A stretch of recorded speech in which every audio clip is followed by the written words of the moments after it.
Hey guys, welcome.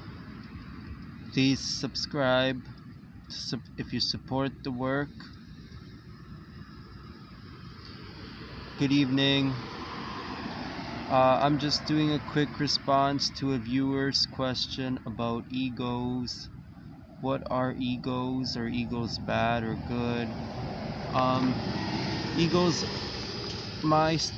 Or the viewer is asking if if a person has to remove their ego in order to evolve spiritually.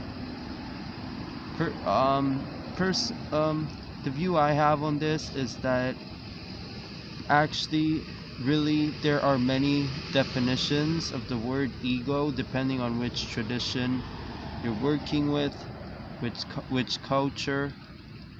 Um,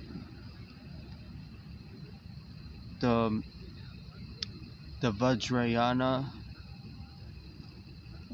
Buddhist Theravada tradition has a very different definition of ego than the rest of the world because it has a much older ancient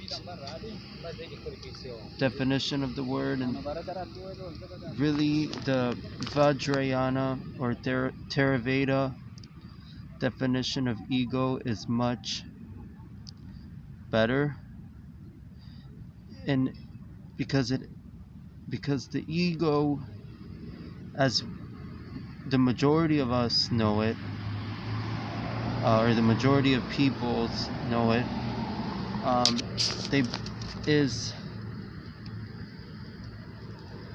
very different or very separate from the ego that the Eastern ancient culture knows, how they know it. So I'll ask all of you to look into the Pali Canon's Theravada definition of ego. But for those who don't know, it's that the ego is the fake identity, isn't part of the identity. The ego is the opposite of the identity. Basically, the ego is part of the flesh. The higher self is the true identity.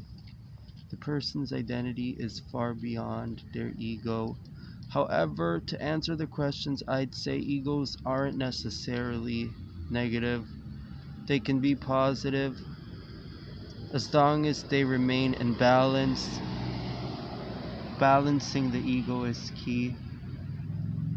To have the balance of ego is the beauty. Thanks. So keep the balance. Don't destroy balance. Okay? Balance is everything.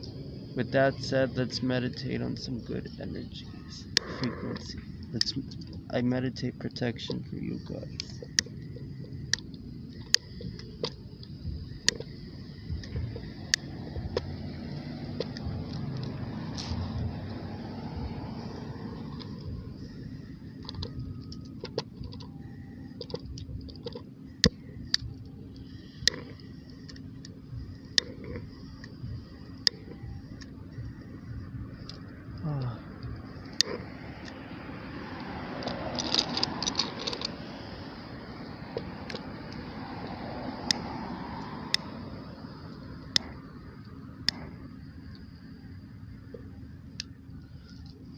See what the enemies are trying to do?